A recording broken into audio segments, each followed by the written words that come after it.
గౌరవ పాత్రికేయులకు నమస్కారం. ఈరోజు వంశధార బ్యారేజ్కి ఆధునికీకరణ కోసం 1500 కోట్ల రూపాయలు కేటాయించాలని చెప్పి సిపిఎం పార్టీగా మేము డిమాండ్ చేస్తున్నాం. వంశధార ప్రాజెక్టు నిర్మాణం జరిగి నేటికి 50 సంవత్సరాలు కావస్తుంది. శిథిలా వ్యవస్థను చేరుకుంది. ఏ క్షణంలోనైనా సరే అది శిథిలమైపోతే ఈ శ్రీకాకుళం జిల్లాలో 2,55,000 ఎకరాల భూమి ఇవాళ అంతా కూడా నష్టమైపోద్ది. తీవ్ర నష్టం అనేది జరుగుతుంది. అందుకోసమే ఇవాళ రాష్ట్ర ప్రభుత్వాన్ని మేము డిమాండ్ చేస్తాం. వంశధార ప్రాజెక్టు ఆధునీకరణ కోసం 1500 కోట్లు వెంటనే కేటాయించాలి. దానికి వ్యవసాయ శాఖ మంత్రిగా ఉన్న అచ్చెన్నాయుడు గారు సమాధానం చెప్పాలని చెప్పి ఇవాళ మేము డిమాండ్ చేస్తాం. ఈ రోజు ఈ 1500 కోట్లకు సంబంధించి ఈ రోజు ఎడమ కాలువ 104 కిలోమీటర్లు, కుడి కాలువ 73 కిలోమీటర్లు. దీన్ని లైనింగ్ చేయడానికి 800 కోట్ల రూపాయలు అవసరం అవుతుంది. అంతేకాకుండా దీనికి సంబంధించి 250 డిస్ట్రిబ్యూటర్స్ ఉన్నాయి. ఇవి రీకన్స్ట్రక్షన్ చేయాలి. ఈ స్ట్రక్చర్స్ అన్ని ఈ 250 స్ట్రక్చర్స్ ని రీకన్స్ట్రక్షన్ చేయడానికి 300 కోట్ల అవసరం అవుతుంది. అలాగే షట్టర్లు కొత్తవి వేయడానికి 100 కోట్ల రూపాయలు అవుతాయి. అదేవిధంగా పిల్లకారుల మరమ్మతికి 300 కోట్లు అవుతాయి. మొత్తం 1500 కోట్ల రూపాయలు అయితే కానీ ఇవాళ ఆధునీకరణ కాదు. ఈవేళ కానీ ఆధునీకరణ చేసి 2 పంటలకు కానీ నీరిస్తే ఈ జిల్లాలో 1000 కోట్ల రూపాయల ఆదాయం ఇవాళ రైతాంగానికి వస్తుంది. తద్వారా కొనుగోలు శక్తి పెరుగుతుంది. అదే వ్యవసాయ ఆధార పరిశ్రమలు వస్తాయి. ఈ విధంగా జిల్లాని అభివృద్ధి చెందొచ్చు. ఇట్లాంటి వంశధార ప్రాజెక్ట్ కి కేంద్ర రాష్ట్ర ప్రభుత్వాలు ఎందుకు నిధులు కేటాయించలేదని మేము ప్రశ్నిస్తున్నాం. అదేవిధంగా కేంద్ర ప్రభుత్వం ఈరోజు సిమ్ అని అంటే support for improvement and modernisation of the project అనేసి ఓల్డ్ ప్రాజెక్టుల పునర్నిర్మాణం కోసం కేంద్ర ప్రభుత్వం ఏర్పాటు చేసిన సంస్థ అది. దాని నుంచి నిధులు తేవాలా. దాని నుంచి ఇవాళ కేంద్ర పౌర విమానయాన శాఖ మంత్రి గారు ఇవాళ రామ్మోహన్ నాయుడు గారు ఉన్నారు. ఆయన దాని నుంచి నిధులు తెచ్చి ఎందుకు ఇది ఆధునీకరణ చేయడం లేదని చెప్పి మేము ప్రశ్నిస్తాం. ఈవేళ ఇది కానీ అభివృద్ధి చేస్తే ఈ జిల్లా సమగ్ర అభివృద్ధికి బాటలు పడతాయి. అట్లాంటికి వెంటనే చేయాలని చెప్పి మేము సిపిఎంగా డిమాండ్ చేస్తున్నాం.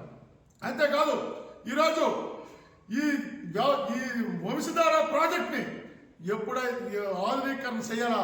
అదేవిధంగా ఈరోజు 2000 కోట్ల రూపాయలకి రిజర్వాయర్ ఇవాళ నిర్మాణం జరిగింది. దానికి ఈరోజు ఒక్క సుక్క నీరు రావడం లేదు. ఎందుకంటే నేరేడు దగ్గర బ్యారేజ్ నిర్మాణం చేయాలి.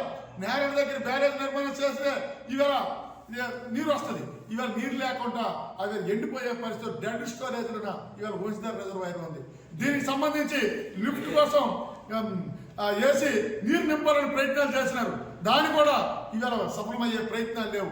అందుకోసమే ఈరోజు మేము డిమాండ్ చేస్తున్నాం.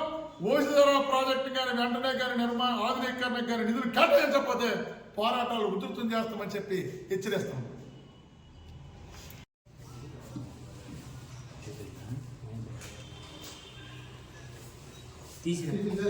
పూర్తిగా వ్యవసాయ ఆధారిత జిల్లా.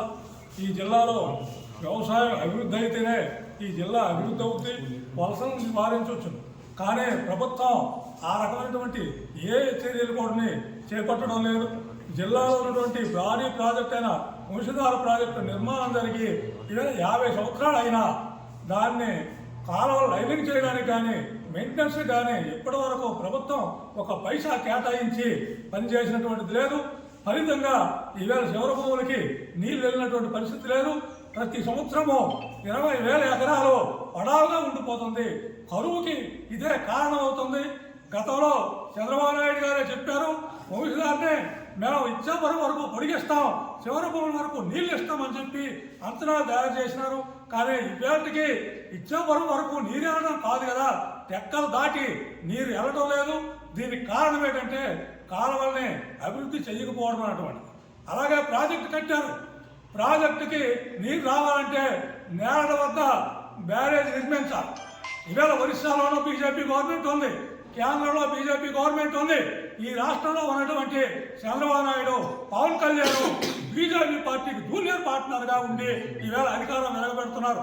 ఇలాంటి అనుకూలమైన పరిస్థితుల్లో ఒరిస్సాతో ఈ ఒప్పందం చేసుకుని బ్యారేజీ కడితే ఖచ్చితంగా ఇచ్చాపురం వరకు నీళ్ళు వెళ్ళొచ్చును, ఈ జిల్లాని సస్యశ్యామలంగా చేయొచ్చు. అది కాకుండా జిల్లాను అభివృద్ధి చేయడానికి వేరే వేరే ప్రాజెక్టులు పెట్టేస్తామని చెప్పి కొత్త పేర్లు చెప్తున్నారు. దీంతో కాలయాపన చేయడం తప్ప దీనివల్ల ఈ జిల్లా అభివృద్ధికి కానీ ఈ జిల్లా రైతాంగ ప్రయోజనాలకు కానీ ఏ విధమైనటువంటి ఉపయోగం ఉండదు. కాబట్టి ఎప్పటికైనా కేంద్ర రాష్ట్ర ప్రభుత్వాలు అలాగే ఈ జిల్లాలో కేంద్రంలోనూ రాష్ట్రంలోనూ మంత్రులుగా ఉన్నటువంటి వాళ్ళు దీని మీద ఆలోచించి వెంటనే నిధులు ఇచ్చి ఈ సీజన్లోనే దీన్ని ఆధునీకరణకి ప్రారంభించాలని చెప్పి డిమాండ్ చేస్తున్నాం. లేకపోతే రైతాంగంలో పెద్ద ఎత్తున ప్రచారం చేసి ఈ కాలువ నిర్మాణాల కోసం మహిళల ఆధునీకరణ కోసం పెద్ద ఎత్తున పోరాటాలు చేస్తామని చెప్పేసి హెచ్చరిస్తున్నాం. ఓకే.